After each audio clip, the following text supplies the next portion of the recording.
آخری سانس تک عقیدہ حق پہ استقامت نصیب فرمائے، موت کی ہچکی ہو زبان پہ ورد علی ولی اللہ جاری فرمائے، قبر کی پہلی رات ہو زیارت امیر نصیب فرمائے، قیامت کی صبح ہو شفاعت شبیر نصیب فرمائے، وارث کریم کے ظہور میں تاجیل فرمائے، دعائیں قبولیت تک پہنچائیں، سہارا درود کا لیں، بلند آواز سے صلوات پڑھے اللہ۔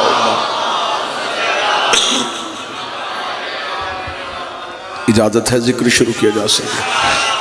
اللہ کا کام ہے دین بنانا، نبی کا کام ہے دین پہنچانا، اور امام کا کام ہے دین بچانا۔ دین اللہ بناتا ہے، پہنچاتا اس کا رسول ہے، بچاتا اس کا امام ہے۔ دین بھی اللہ بناتا ہے، نبی بھی اللہ بناتا ہے، امام بھی اللہ بناتا ہے۔ بندوں کا بنایا دین بھی ٹھیک نہیں ہوتا، بندوں کا بنایا نبی بھی ٹھیک نہیں ہوتا، تو بندوں کا بنایا امام بھی ٹھیک نہیں ہوتا۔ بندوں کے بنائے دین میں بھی غلطی، بندوں کے بنائے نبی میں بھی غلطی، بندوں کے بنائے امام میں بھی غلطی۔ مذہب اسلام کے فرقوں میں سے ایک فرقہ نہیں بلکہ مذہب اسلام میں مذہب جعفریہ، اسلام ہی کو شیعہ کہتے ہیں، شیعہ ہی کو اسلام کہتے ہیں۔ میں اسے اسلام کا فرقہ نہیں کہوں گا، یہ مذہب ہے جو نبی کے دور سے زندہ تھا اور اب تک زندہ چلا رہا ہے۔ میں ملت تشیع کی ترجمانی کرتے ہوئے ببانگ دوحل منبر سے یہ اعلان کروں گا، مسجد سے لے کے خانہ کعبہ کے صحن تک ہم دیوار کعبہ پہ ہاتھ رکھ کے اعلان کرنے کے لیے تیار ہیں، ہم نے 12 مانے ہیں، بنائے نہیں ہیں۔ بادشاہ حسین عزت عطا فرمائے۔ ہم نے جنہیں مانا ہے، ہم نے انہیں مانا ہے، ہم نے انہیں بنایا نہیں۔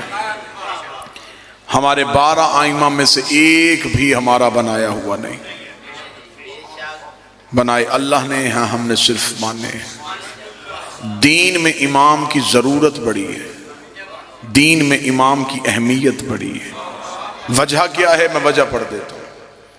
اللہ قرآن میں ہمیں کہتا ہے نماز پڑھو، میرے مالک کیسے؟ فرمایا جیسے میرا نبی پڑھتا تھا۔ متوجہ صاحبان ہیں مکمل؟ خدا حکم کرتا ہے نماز پڑھو۔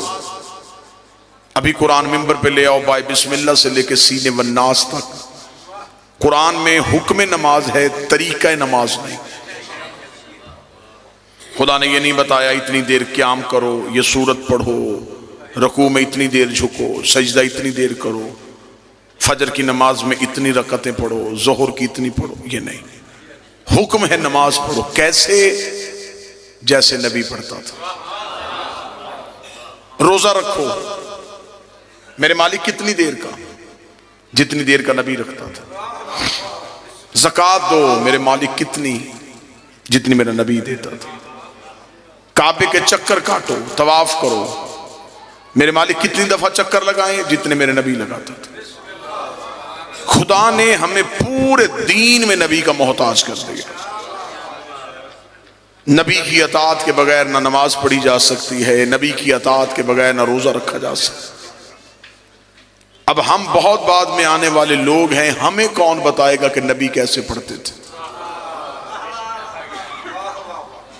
قرآن نے تو حکم دیا ہے۔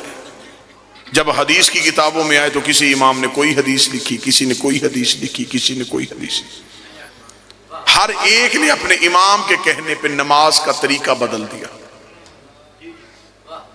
کسی نے یہاں ہاتھ رکھ لیے، کسی نے یہاں ہاتھ رکھ لیے، کسی نے یہاں ہاتھ رکھ لیے۔ یہ جھگڑا قرآن کا نہیں تھا، امام کا تھا۔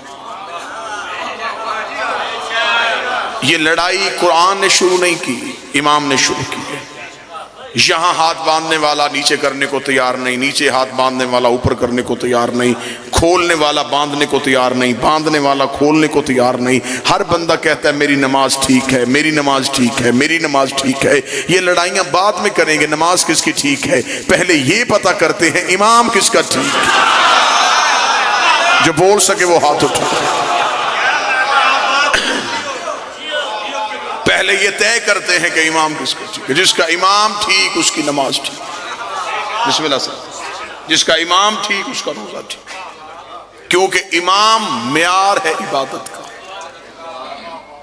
جنگ صفین اویس کرنی نے اپنے نوکر سے کہا مجھے وضو کے لیے پانی دے. وضو کا برتن نوکر کے ہاتھ میں تھا، یا ادھر سے جنگ کا تبل بچ گیا. وہی اویس جس نے کہا تھا مجھے وضو کا پانی دے، اسی اویس کی آواز ہے جلدی کر، گھوڑے پہ زین رکھ. اسے کہا حضور کدھر؟ فرمایا جنگ کے لیے. سرکار مسلح بھی جا کے آیا ہوں. فرمایا شرم نہیں آ رہی؟ نماز تو جنگ کے لیے جا رہے ہیں. اسے خبر تھی میں امام کو چھوڑ کے عبادت کروں گا تو اللہ عبادت کو قبول ہی نہیں کرے.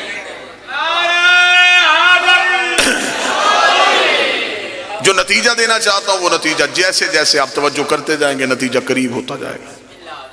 اب یہ کون بتائے کہ نبی نماز کیسے پڑھتے تھے؟ مذہب اسلام کے مختلف فرقے، ہر فرقے کا ایک ایک امام. جھگڑا ختم ہو سکتا ہے، لڑائی بہت آسانی سے ختم ہو سکتی ہے. جس نے جو امام لے کے آنا ہے ہم ماننے کے لیے تیار ہیں، لیکن کوئی اپنا امام نام سامنے رکھ کے بتائے کہ کیا اس کے امام نے نبی کو نماز پڑھتے دیکھا ہے؟ کیا اسے نبی کو نماز پڑھتے دیکھا؟ لیکن جب ہم نے ان آئمہ کی ہسٹری پڑھی تو کوئی 70 سال بعد آیا، کوئی 80 سال بعد آیا، کوئی 95 سال بعد آیا، ایک سب سے آخر میں جو ہے وہ 125 سال بعد آیا. انہیں کیسے پتا تھا کہ نبی کیسے پڑھتے تھے؟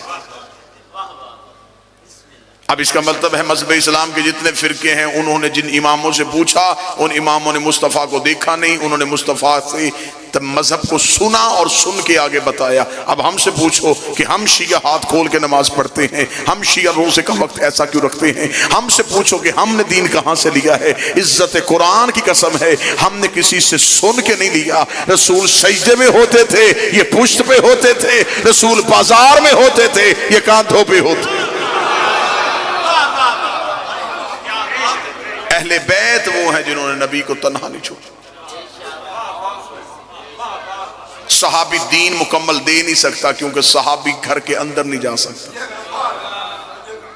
نبی کی بیویوں سے دین پوچھ نہیں سکتے اس لیے کہ وہ گھر سے باہر نہیں آ رہے. پیچھے ایک ہی اہل بیت بچتے ہیں، نبی گھر میں تو یہ گھر میں، نبی بازار میں تو یہ بازار. پہلا نتیجہ آسان ہو گیا، دوسرا اس سے بھی آسان ہو جائے گا اگر توجہ یوں ہی رہی. دوسری چیز ہے جس سے دین پوچھا جائے اس کا معصوم ہونا ضروری ہے.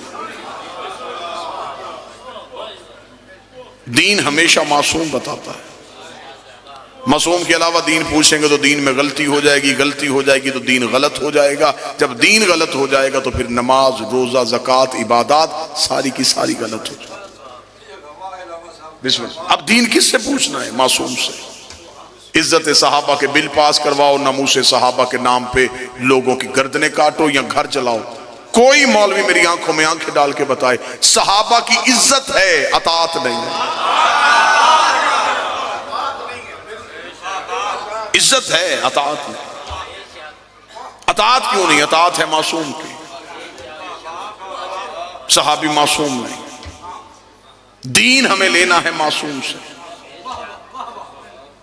ہمیں جانا پڑے گا معصوم کے دروازے پہ، کیونکہ غیر معصوم کی بات میں غلطی ہو سکتی ہے، معصوم کی بات میں غلطی نہیں ہو سکتی.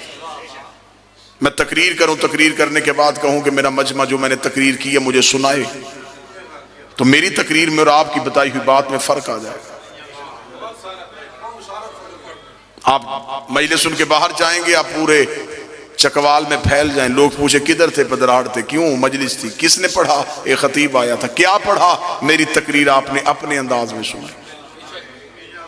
تقریر ایک تھی، باہر نکل کے 500 حصوں میں تقسیم ہو. قصور میرا نہیں، جتنے راوی بدلتے گئے. تو بیٹھا ہے تو نتیجہ تو قریب ہے. جتنے راوی بدلتے گئے اتنی تقریر بدلتی. کسی نے کہا مجھے 24 نومبر کی آصف علوی کی پدرہاڑ میں کی ہوئی مکمل تقریر چاہیے. اس سارے مجمع میں سے ایک ایک بندے کے گھر جائیں، کہیں سے پوری تقریر نہیں ملیں گی. ایسا ہے یہ؟ کوئی ایک جملہ بتائے گا، کوئی دوسرا جملہ بتائے گا، کوئی موضوع بتائے گا، کوئی لفظ بتائے گا. تقریر میری تھی، سنی اس مجمع نے. 5 منٹ بعد یہ مجمع بھول گیا. 2019 جدید ترین دور، سائنس بالکل ترقیوں کے عروج پہ، انسان دنیا ہتھیلی پہ لے کے پھر رہا ہے۔ اتنی ترقیوں کے باوجود میری 40 منٹ کی تقریر اتنے پڑھے لکھے بندے فوراً بھول گئے، نبی کی 23 سال کی تبلیغ چند دن پہلے بدھ چھوڑنے والے بندوں کو یاد کیسے ہو سکتی؟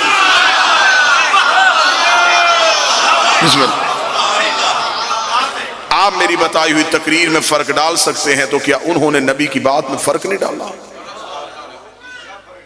آپ میری تقریر میں فرق ڈالیں گے تو کوئی مسئلہ نہیں بنے گا، لیکن جب انہوں نے نبی کی بات میں فرق ڈالا تو اس فرق نے فرقہ بنا دیا۔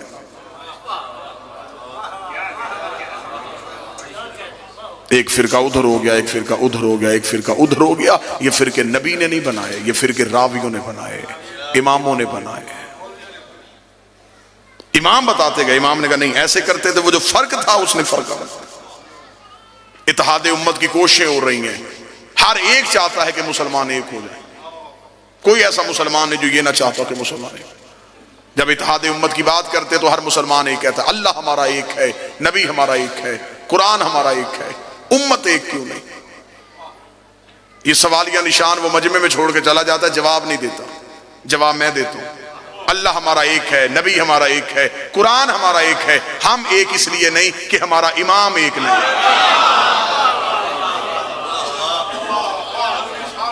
امت ایک ہو جائے گی جس دن امام ایک ہو جائے گا، اور ہمیں انتظار ہے کہ جب امام آئے گا پھر ہر ایک کو اسی کے قدموں میں آنا پڑے گا، اور اس دن دین بالکل صحیح ہو جائے گا جب امام ایک ہو جائے گا۔ جھگڑا امت کا نہیں ہے، جھگڑا اماموں کا ہے۔ بات سمجھ آ رہی ہے نا سر؟ اب میری 40 منٹ کی تقریر بندے بھول سکتے ہیں، لیکن جو مجلس میں ویڈیو کیمرہ لگا ہے یہ نہیں بھولے گا۔ آپ کے پاس حافظہ ہے، اس کے پاس صلاحیت ہے۔ حافظہ، انسانی حافظے کی ایک علت ہے کہ انسانی حافظہ مخصوص چیزوں کو محفوظ کرتا ہے۔ آپ ابھی میری بات سن رہے ہیں، وہ لفظ محفوظ ہوا، اگلا لفظ آیا اس نے اس لفظ کو آگے کر دیا، اس سے اگلا لفظ آیا اس نے اسے آگے کر دیا۔ یہ انسانی حافظے کی کیفیت ہے۔ مخصوص چیز تھوڑے دیر کے لیے انسان کے دماغ میں سٹور رہ سکتی ہے، ورنہ نہیں رہے گی۔ حافظے میں صلاحیت نہیں تھی، کیمرے میں صلاحیت تھی۔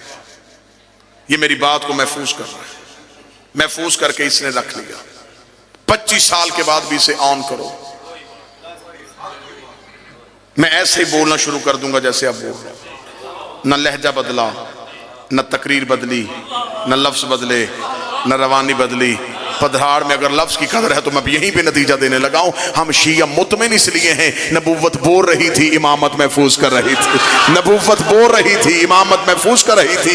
25 سال کے بعد علی نے مدینے کی مسجد میں آ کے نماز پڑھائی تو اندھے صحابی نے چیخ مار کے کہا آج محمد والی نماز یاد ہے۔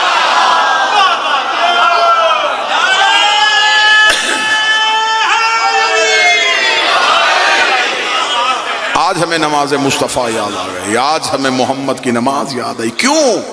اس لیے کہ امامت میں غلطی نہیں تھی۔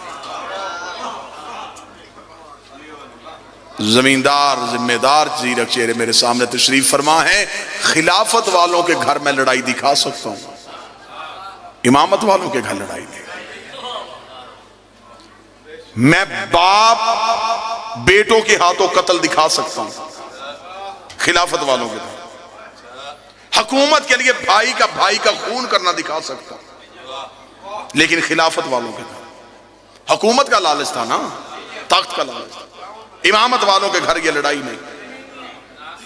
جاؤ جا کے شیعہ مذہب کی ساری تاریخیں چھان مارو، کسی امام کے 18 بھی بیٹے تھے، امام کے جانے کے بعد امامت پہ لڑائی نہیں ہوئی۔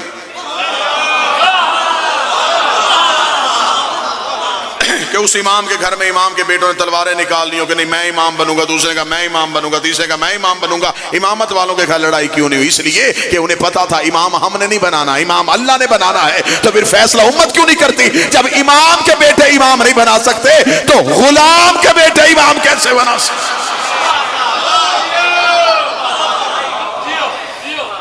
امام چننا ہمارا کام نہیں، بنانا اللہ کا کام ہے، ہمارا کام صرف ماننا ہے۔ بادشاہ حسین ہم نے نبی کے بعد یہ نہیں دیکھا کہ تخت کس کے پاس ہے، ہم نے یہ نہیں دیکھا تاج کس کے پاس ہے، ہم نے یہ دیکھا ممبر پہ کون ہے۔